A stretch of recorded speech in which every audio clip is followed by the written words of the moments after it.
No hay forma de escapar de ellos.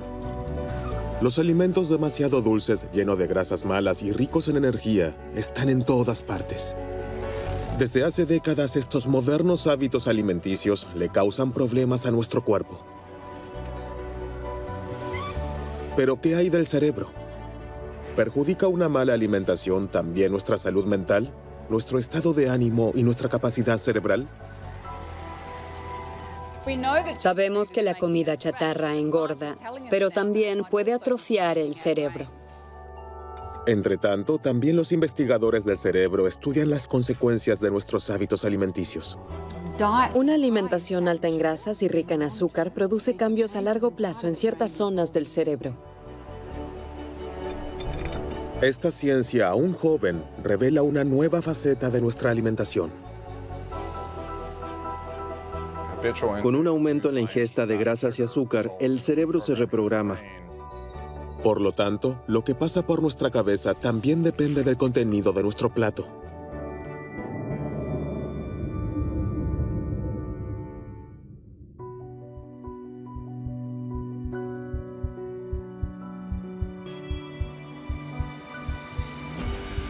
Todo comienza con las primeras comidas, antes del nacimiento. El cerebro se desarrolla durante el embarazo. Su posterior rendimiento depende de la forma en que se alimente, de lo que ha comido la madre durante los 9 meses.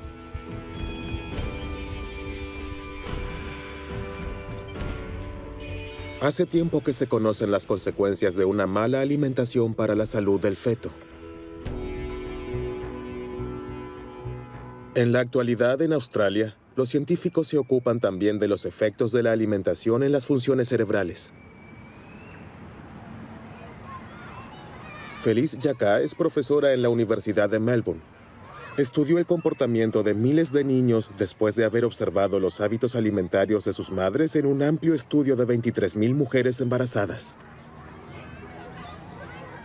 Seguimos de cerca qué comida chatarra y alimentos procesados industrialmente comían y qué alimentos saludables, nutritivos y ricos en fibra.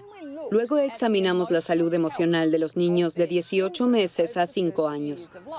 Por supuesto, también se tuvieron en cuenta factores como el nivel de formación, los ingresos, la salud mental de la madre y el estilo de la educación.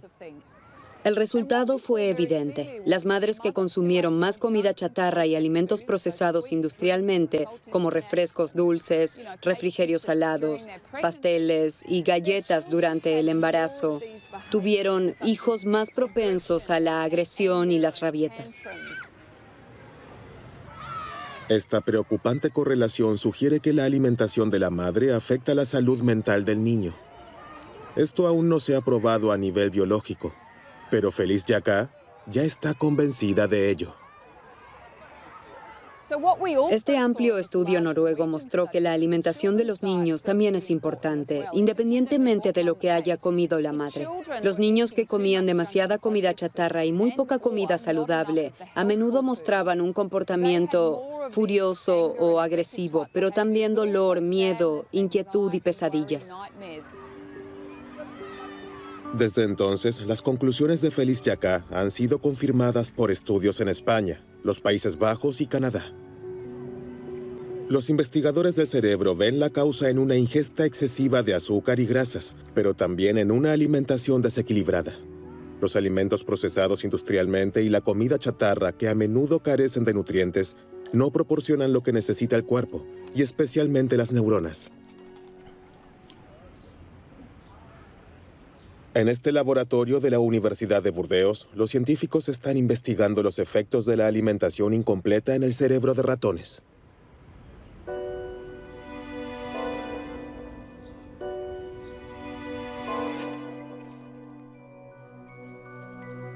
Este experimento se usa para medir las reacciones de miedo. El animal tiene la opción de poder explorar la parte iluminada o esconderse en la sombra. Por lo general, el ratón siempre se toma el tiempo para explorar el área iluminada. Sin embargo, este ratón tuvo que prescindir de los ácidos grasos omega 3 durante su desarrollo. Estas son las grasas buenas, que se conocen principalmente por su influencia positiva en el corazón y las arterias. En lugar de explorar sus alrededores, el ratón se retira a un rincón oscuro que no abandona más. Está estresado y asustado. El experimento se repitió muchas veces con decenas de ratones. Para los investigadores, este extraño comportamiento se explica fácilmente. Sin ácidos grasos omega 3, el cerebro no puede desarrollarse ni funcionar normalmente, ya que nuestras células grises se componen de un 90% de grasa que el cerebro no puede producir por sí mismo. En el cerebro se encuentran junto al tejido graso las mayores cantidades de ácidos grasos poliinsaturados. Estos ácidos grasos son indispensables y como el organismo no puede producirlos por sí mismo, tenemos que ingerirlos con nuestra comida. El pescado graso, las entrañas, los aceites vegetales, las semillas y los frutos secos han sido desde hace mucho tiempo los que más aportan omega 3 a los seres humanos. Pero estos alimentos se han vuelto poco frecuentes en las cocinas de los países industrializados. La cantidad de ácidos grasos omega 3 que llega al cerebro es clave para el desempeño de sus células, pues a medida que las membranas absorben estos ácidos grasos, mejoran sus propiedades eléctricas. Las neuronas que son ricas en ácidos grasos omega 3 transmiten la señal más rápido y la red es más eficaz. En el caso de deficiencia de ácidos grasos omega 3, el funcionamiento del cerebro puede verse afectado. Grandes sectores de la población muestran una deficiencia en ácidos grasos omega 3. Por eso es importante asegurarse de una ingesta suficiente, especialmente en ciertas etapas como durante el desarrollo, cuando el cerebro necesita grandes cantidades de estos ácidos grasos. Esto también cuenta en la adolescencia, porque en esta etapa los hábitos alimenticios cambian a menudo. También en la vejez, cuando el cerebro absorbe menos los ácidos grasos omega 3, se debe aumentar la ingesta. Por eso, para que el cerebro funcione a toda velocidad, deben evitarse especialmente las deficiencias en la alimentación. Pero se debe disponer de los nutrientes adecuados y la comida debe ser variada. ¿Qué le sucede a las neuronas cuando la alimentación es pobre en nutrientes y sobre todo consiste siempre en lo mismo? El hámster europeo que estuvo extendido durante mucho tiempo aquí en las tierras bajas de Alsacia se enfrenta exactamente a este problema. Desde los años 60 hemos observado una disminución en la población de hámsters que ahora está en peligro de extinción. Al mismo tiempo, el cultivo de maíz ha aumentado cada vez más. Carolina Vold se preguntaba si la caída de la población de hámsters podría deberse al repentino exceso de oferta de maíz. Por ello, en un experimento de laboratorio, alimentó a sus hámsters exclusivamente con este tipo de grano. Durante la temporada de apareamiento, observamos trastornos de conducta en las hembras que se manifestaron en un alto nivel de agresividad y sensibilidad al ruido.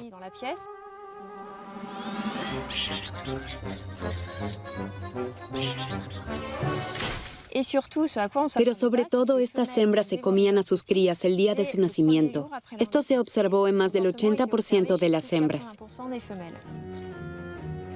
La mala alimentación es suficiente para convertir al hámster en un asesino de hijos. La causa es la falta de una simple vitamina.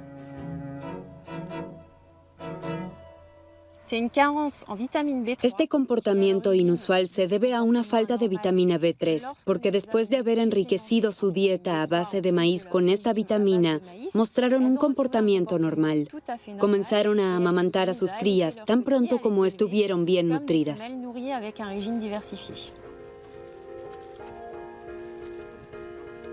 El canibalismo de los hámsters es preocupante.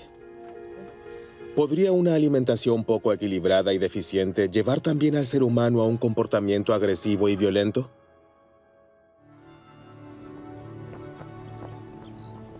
Ab Sahlberg es doctor en psicología y asesor político del Ministerio de Justicia.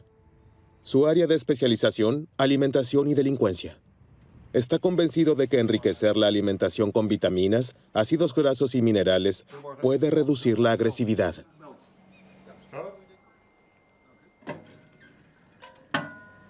Esta hipótesis es difícil de verificar en la vida normal, porque nuestro comportamiento y nuestros impulsos están determinados por numerosos factores y circunstancias. Las cárceles parecen ser un entorno casi ideal para la investigación de la alimentación, porque allí no intervienen numerosos parámetros. Hicimos un estudio aquí en los Países Bajos con jóvenes prisioneros en 8 cárceles diferentes. Después de enriquecer su alimentación con vitaminas, minerales y ácidos grasos por 3 meses, examinamos los efectos en su comportamiento. Hubo 2 métodos diferentes de medición. Primero se les preguntó a los reclusos y al personal qué tan agresivos se sentían y qué tan agresivos se comportaban. Luego estudiamos el registro de incidentes por los cuales los prisioneros fueron castigados. Y resultó que el número de casos de castigo en celdas de aislamiento se había reducido drásticamente. En el grupo de presos cuyas comidas fueron enriquecidas, el número de incidentes disminuyó en 1/3. Así es que nuestra comida cambia nuestro estado de ánimo y refuerza ciertos impulsos.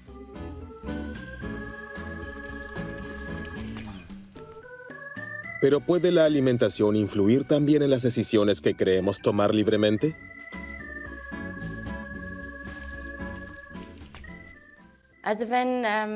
Bueno, cuando se les pregunta a las personas si creen que la alimentación y lo que comen tiene un impacto en su salud, la mayoría responde que sí. Cuando se les pregunta si pueden imaginar que la dieta también puede influir en sus pensamientos y decisiones, muchas personas no pueden imaginarlo.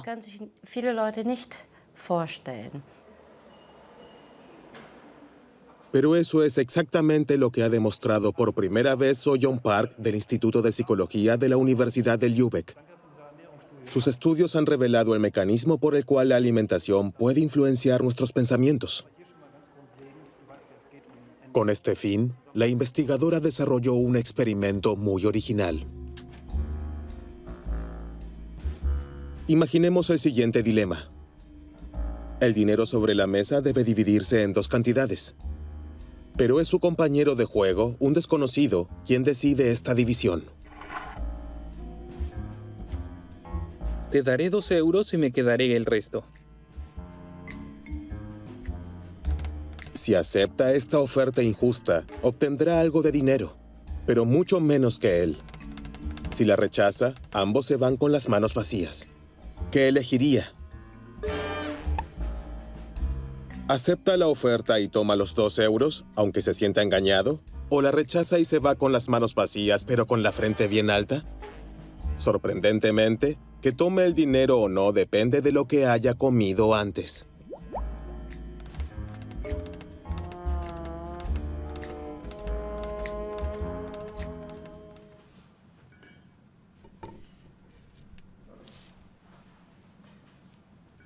En este estudio, examinamos 24 sujetos que vinieron al laboratorio 2 veces y tomaron desayunos diferentes. Y lo que descubrimos es que la misma persona tomó decisiones muy distintas dependiendo de lo que comió esa mañana. Para los sujetos de la prueba, ambos desayunos se ven iguales. Pero en realidad, uno contiene muchas más proteínas que el otro. El único parámetro que cambia es la proporción de proteínas y azúcar. Unas pocas horas después de la comida, el sujeto de prueba debe realizar varias pruebas en el ordenador. Hoy tiende a aceptar la oferta. Su interés personal pesa más que su disgusto. Será un poco más rico al final del día. La semana anterior la había rechazado a menudo y casi no ganó nada.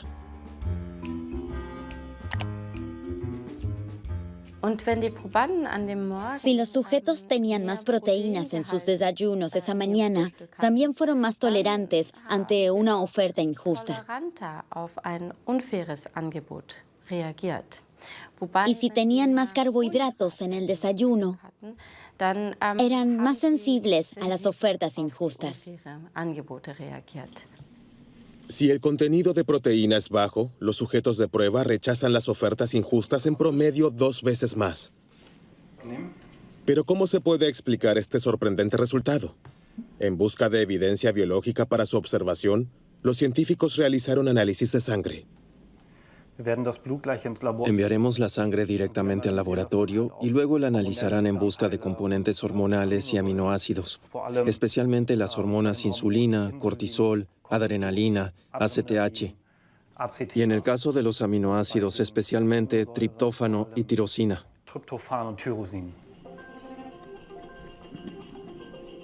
La sustancia más importante en esta lista es la tirosina. Este aminoácido es la sustancia precursora de la biosíntesis de una proteína que es fundamental para las funciones cerebrales, la dopamina. Este neurotransmisor garantiza la comunicación entre las neuronas responsables de la motivación y la disposición a correr riesgos. Los resultados del análisis de sangre muestran que los sujetos cuya sangre contiene más tirosina tienen más probabilidades de aceptar la oferta injusta. En pocas horas, lo que comemos provoca un ligero cambio en la química de nuestro cerebro y también en la comunicación entre las neuronas. Esto es suficiente para influir en ciertas decisiones. En el Instituto de Psicología de Lübeck continuarán los experimentos a fin de confirmar este resultado, ya que los posibles efectos son amplios. Si tenemos en cuenta que comemos 3 veces al día y eso todos los días, el poder que tiene la alimentación para cambiarnos o formarnos es enorme. Y eso definitivamente debería darnos algo en qué pensar cuando se trata de cómo podemos usar la alimentación para favorecer nuestro bienestar u optimizar nuestra mente. Una alimentación incompleta no solo produce un cambio en la función y el comportamiento del cerebro e influye en nuestras decisiones cotidianas. Cada vez es más evidente que la alimentación juega un papel vital en nuestro estado de ánimo.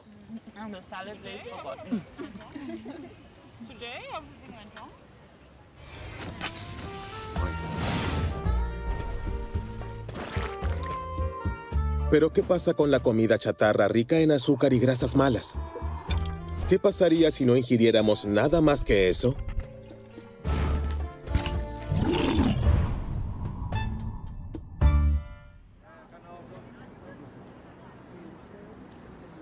Científicos australianos de la Universidad de Sydney se ocupan de esta cuestión.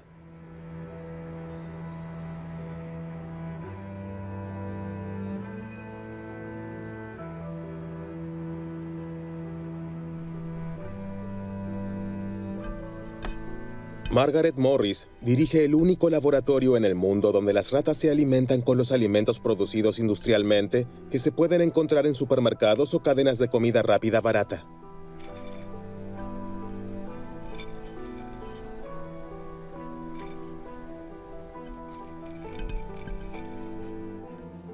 Para nuestro experimento, damos de comer a las ratas alimentos habituales como paté de carne, papas fritas, pasteles y galletas. Todos estos alimentos están disponibles en todas partes y son baratos. De esta manera, simulamos la alimentación del mundo occidental. La primera consecuencia de esta alimentación, la rata come porciones el doble de grandes. El animal nunca parece estar satisfecho. Sin embargo, esa no es la mayor sorpresa.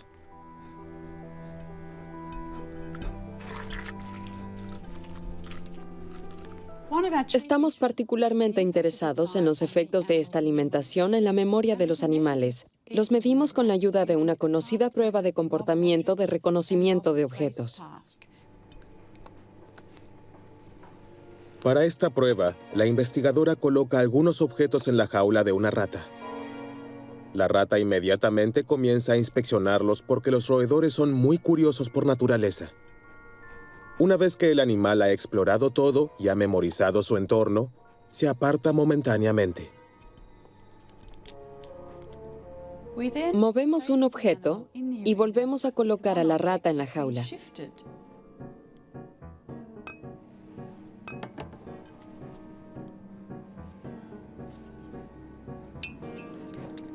Cuando regresa, la rata pasa más tiempo examinando el objeto movido porque el otro objeto ya lo conoce. Está en su memoria.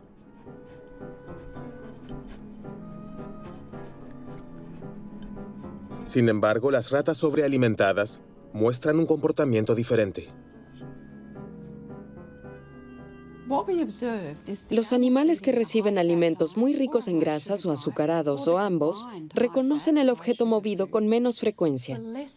A diferencia de las ratas sanas, dedican aproximadamente la misma cantidad de tiempo a examinar ambos objetos. Esto indica un daño en la memoria espacial.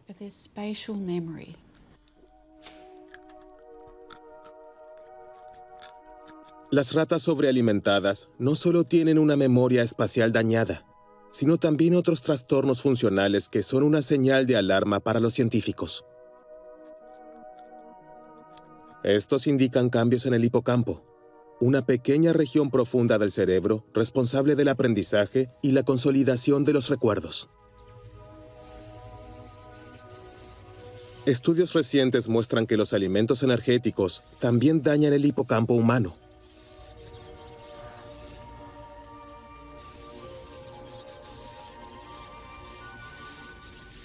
Observamos, por ejemplo, que la calidad de los alimentos afecta al tamaño del hipocampo y también al volumen de materia gris y blanca. Los primeros estudios de intervención muestran que una alimentación de 4 días con comida chatarra es suficiente para deteriorar las funciones cognitivas relacionadas con el hipocampo. Ahora, Margaret Morris está tratando de averiguar cómo los alimentos energéticos dañan el cerebro de sus ratas y reducen su rendimiento. Tiene una hipótesis. El consumo excesivo de grasa y azúcar desencadena una reacción inflamatoria que se propaga a las neuronas.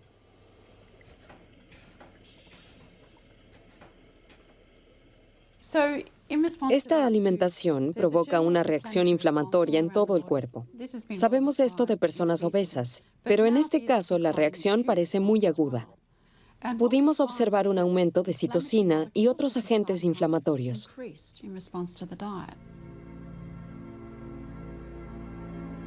Una alimentación demasiado abundante desequilibra el sistema inmunitario. Este se defiende y desencadena una reacción inflamatoria, especialmente en el tejido adiposo. Nuestra grasa luego libera sustancias que extienden esta inflamación a todo el cuerpo. Hasta ahora, se supone que las neuronas están libres de este fenómeno porque están protegidas por la llamada barrera hematoencefálica. Esta membrana rodea los vasos sanguíneos y normalmente protege el cerebro. Creemos que esta inflamación creciente podría extenderse desde el cuerpo hasta el cerebro. Esto podría deberse a que la alimentación daña y hace permeable la barrera hematoencefálica, que de otro modo protege al cerebro de las sustancias proinflamatorias, de modo que estas sustancias se introducen en el cerebro.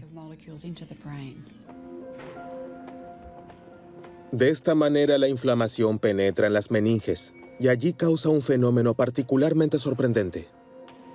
En su laboratorio, Sophie Laye demostró recientemente que ciertas células inmunes en el cerebro de sus ratones sobrealimentados, las células microgliales, comienzan a comerse las neuronas.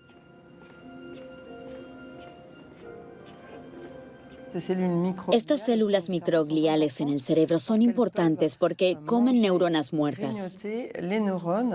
Sin embargo, si se descontrolan debido a una alimentación desequilibrada, también comienzan a comerse las neuronas vivas. Si esto adquiere proporciones extremas, contribuye de manera decisiva a la destrucción de las redes neuronales y de las neuronas funcionales que en realidad están sanas. Esta reacción de las células microgliales pudo filmarse in vitro. Las imágenes muestran la energía con la que trabajan. Los rojos son fragmentos de las neuronas que se comen. En el caso de un ratón obeso, su actividad aumenta frenéticamente. Ahora se sospecha que este fenómeno perjudica significativamente la función cerebral.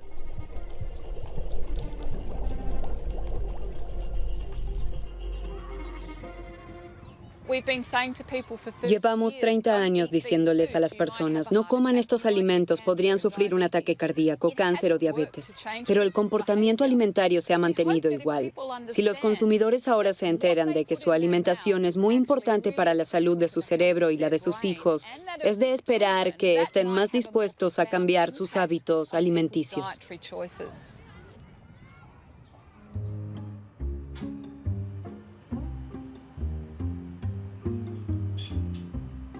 Microscopio, mini pipeta y un dispositivo de registro altamente sensible, Xavier Fioramenti posee todas las condiciones técnicas para medir la actividad eléctrica de una sola neurona.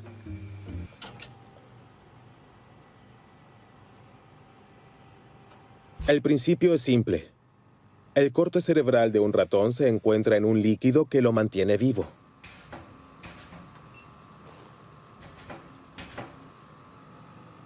El investigador acerca cuidadosamente su electrodo. Es una tarea particularmente difícil. Ahora llevo la pipeta hacia el cerebro y la acerco a la neurona hasta que hay un contacto. Ya está. Ahora mediremos la actividad eléctrica de las neuronas.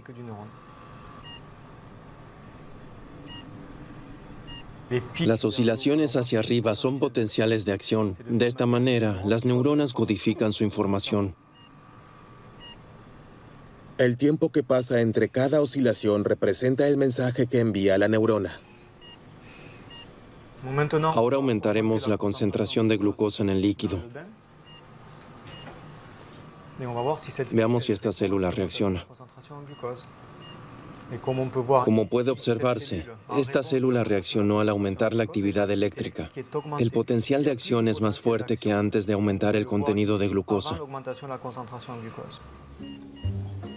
Esta señal es de una sola célula.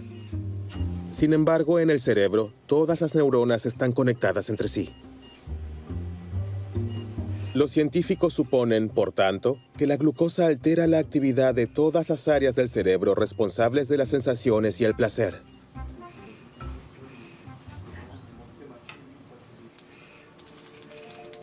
Entonces, ¿el azúcar toma el control de nuestra libertad de elección? Hasta ahora es solo una hipótesis. Por eso la adicción al azúcar es ahora objeto de una intensa investigación en los laboratorios. Y cada vez es más evidente que la influencia del azúcar es semejante al poder de una droga.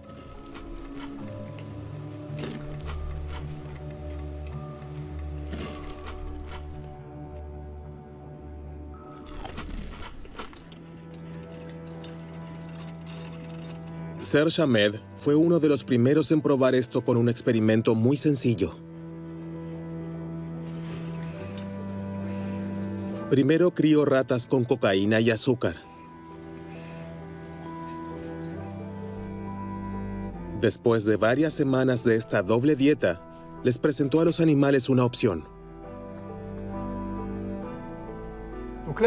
Aquí el animal puede elegir entre dos palancas. Una está conectada a una jeringa que contiene una droga líquida, una droga dura como cocaína o heroína. La otra palanca controla una segunda jeringa que contiene una bebida azucarada. Y se ve que el animal se decide por la bebida dulce.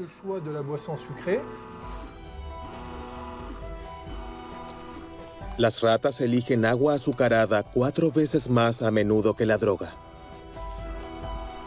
Aunque en el caso de la glucosa no hay riesgo de sobredosis, se ve claramente que el deseo no puede reprimirse. Este experimento muestra que el azúcar tiene un potencial adictivo más alto de lo que pensábamos anteriormente. Incluso puede ser más adictivo que las drogas duras como cocaína y heroína.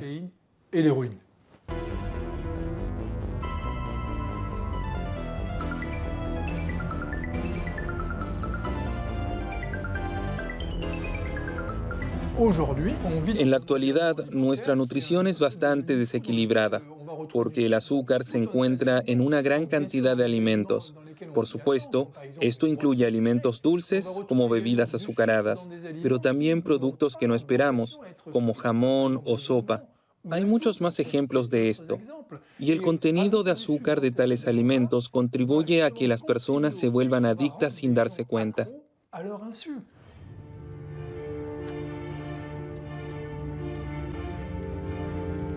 Aquí en el Oregon Research Institute se investiga el impacto de los alimentos azucarados en el cerebro humano.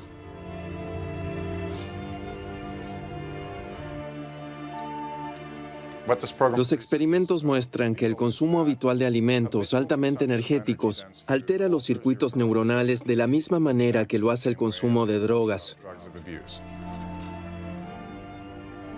Eric Stice ha incorporado al estudio a 100 estudiantes, de los cuales la mitad comió helado regularmente todos los días, mientras que la otra mitad nunca comió helado. Todos vinieron al laboratorio a tomar un batido en una máquina de resonancia magnética, y de esta manera se les proporcionó a los investigadores una idea de su actividad cerebral. Le damos un batido de chocolate hoy y anotamos la actividad de su cerebro, en el momento en el que da un sorbo y justo antes de hacerlo. De esta manera, queremos descubrir más sobre las consecuencias neuronales del consumo de alimentos altamente energéticos. Con la ayuda de un tubo, el sujeto de prueba puede beber el batido sin mover la cabeza. Descubrimos que en el caso de las personas que nunca toman helado, el sistema de recompensa está muy activado, mientras que en los sujetos de prueba que toman helado todos los días, no pudimos observar prácticamente ninguna activación. Esto demuestra que la ingesta regular de alimentos muy altos en calorías reduce significativamente el placer del consumidor. El sistema de recompensa crea una sensación de placer. Reacciona de manera particularmente intensa al consumo de azúcar. Sin embargo, la ingesta excesiva de azúcar reduce su capacidad de respuesta, haciendo que la misma dosis de azúcar sea menos placentera en algún momento. Con su experimento, Eric Stice descubrió otro efecto que es más sutil y quizás incluso más peligroso. Al comer demasiado azúcar, el cerebro es hipersensible a las imágenes de alimentos.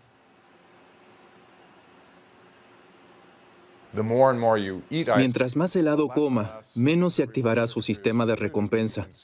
Por otro lado, reacciona mucho más intensamente a los estímulos que prometen un pronto consumo de helado, como cuando pasa con el coche por una heladería o ve un comercial en la televisión. Responde a estos estímulos de manera mucho más intensa que las personas que nunca comen helado. Y eso incita a comer, a pesar de no tener hambre, lo que lleva a la obesidad y todos los problemas de salud que resultan de ella. Esta influencia directa de los alimentos en nuestro cerebro cumple una función importante en la selección de nuestra comida diaria.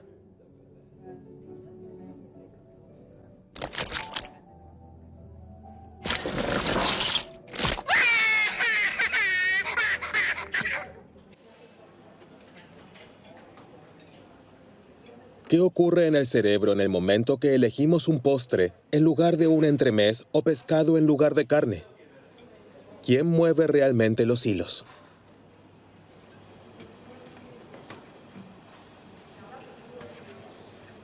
El laboratorio de Carlos Ribeiro está a la vanguardia en la investigación de nuestros hábitos alimenticios. Queremos encontrar todos los componentes, todos los genes, sustancias y neuronas que influyen en nuestro comportamiento alimentario. Para esto tenemos que observar efectos muy pequeños, apenas perceptibles. Un animal muy simple, la mosca, le permite ir por nuevos caminos y probar nuevas hipótesis. Para comprender el comportamiento de alimentación de la mosca, Carlos Ribeiro ha desarrollado un dispositivo con el que puede seguir en detalle las decisiones del insecto. Si la mosca toca la comida, podemos medirla aquí con este sensor.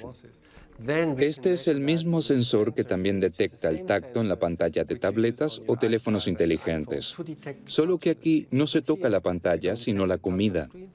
De esta manera, podemos ver exactamente si la mosca opta por proteínas o por azúcar.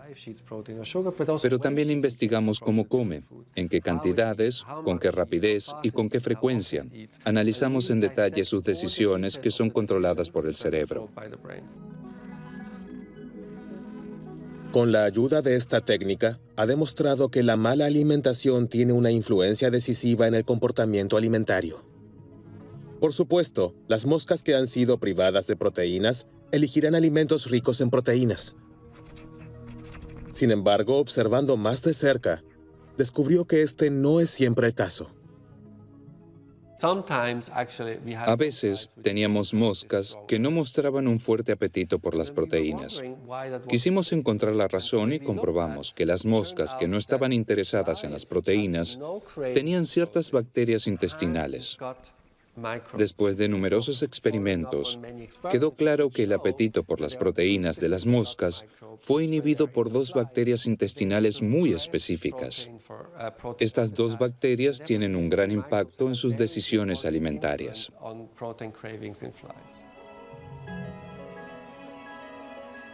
El comportamiento alimenticio de las moscas está influenciado por las bacterias en sus intestinos. Este sorprendente descubrimiento plantea una pregunta importante. ¿Las bacterias en nuestra propia flora intestinal, conocida por los científicos como microbiota intestinal, afectan también nuestro cerebro? ¿Cumplen alguna función en nuestros hábitos alimenticios?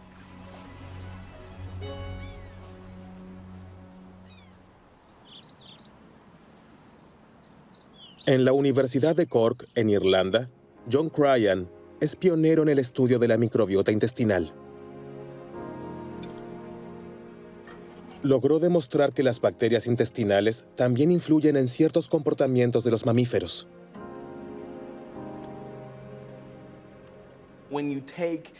Si se toman las bacterias de ratones extremadamente miedosos y se las implanta en ratones normales, también se vuelven miedosos. Esto también se aplica al revés. Con las bacterias de los ratones normales, se puede normalizar el nivel de estrés de los ratones miedosos. Los científicos ven ahora la microbiota como una especie de mediador entre la comida y nuestro cerebro. El factor que más influye en la composición de nuestra flora intestinal es la alimentación. La variedad de alimentos es crucial.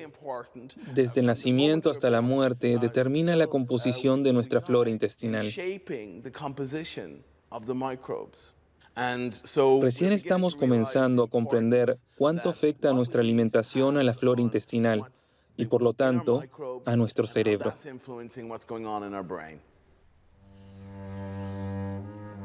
El hecho de que nos sintamos bien depende, entre otras cosas, del bienestar de nuestra microbiota. Una alimentación que es buena para nuestro estado de ánimo es principalmente una que agrade a las bacterias de nuestro intestino. A partir de este descubrimiento, surgió la idea de mimar el cerebro con la ayuda de la alimentación y promover la salud mental. Y aquí los científicos están particularmente impresionados por la famosa dieta mediterránea. La cocina mediterránea tradicional es muy rica en alimentos vegetales, muchos tipos diferentes de lechuga y verduras de diferentes colores, pero también frutas. Las legumbres, es decir, frijoles, lentejas y garbanzos, también son muy importantes. También hay frutos secos y granos, pescado y, por supuesto, aceite de oliva. El aceite de oliva es una parte muy importante de la dieta mediterránea. Creemos que esta amplia diversidad también conduce a una gran variedad de bacterias en nuestros intestinos. Y esta diversidad de la flora intestinal, a su vez, garantiza una buena salud.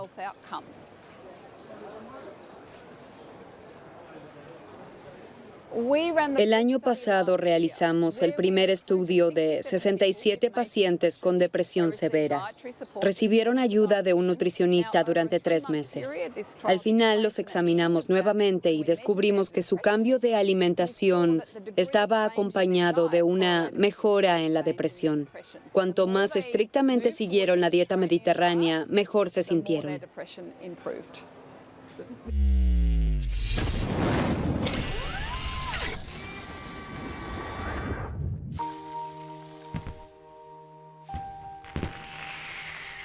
Alimentación al servicio del cerebro. Esta idea se está imponiendo cada vez más.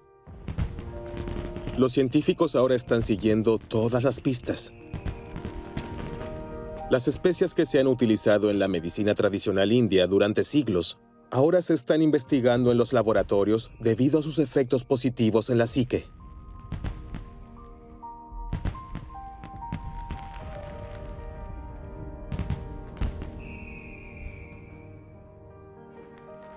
Los frutos rojos también despiertan grandes expectativas. Los polifenoles que contienen son capaces de reactivar las neuronas dañadas.